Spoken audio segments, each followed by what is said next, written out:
Looking at some odds and ends on top of the fuel tank, port side fuel tank way over there, where you see that dryer vent hose like you would have in your house. That's for the engine room blower or evacuation blower. Just underneath that white hose you see a stainless steel 90-degree elbow. That is your fuel return from the port Cummins engine.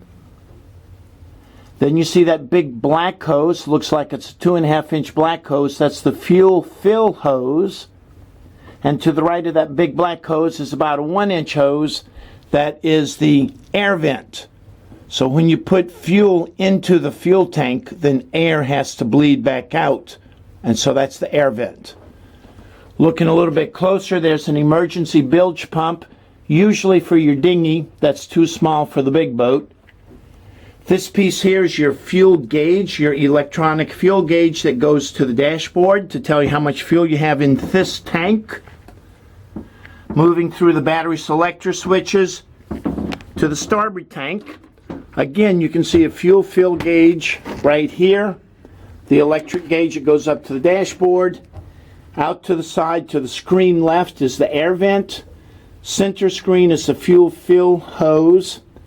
And then over there to the right is the return fuel for not just the big Cummins engine, but also the generator.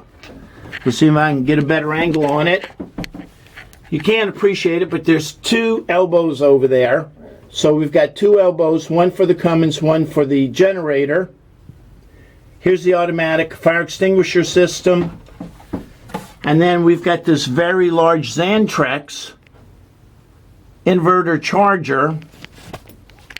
And a really nice thing about this is this black shield. This is a rain shield or a dust shield to keep things from falling on top of it and getting inside of the cooling fan area. See all the grates for the cooling fan area in there? So that's a great shield to have up on top. Here we've got an unnamed circuit breaker. We need to discover more about what that circuit breaker does. And we'll do that by following the wires back and forth. And in closing, I want to mention you see a red wire and a yellow wire. Keep in mind that yellow is the new black. Used to be battery cables, jumper cables for your car where red is hot, black is not. Now that's changed. Red is hot, yellow is not. The reason they changed direct current battery cables to yellow is in the wiring scheme on your boat, you've got 220 volts, 110 volts, and they use black and white wires. And then you've got 12 volt and 24 volt direct current batteries. They used to use red and black wires.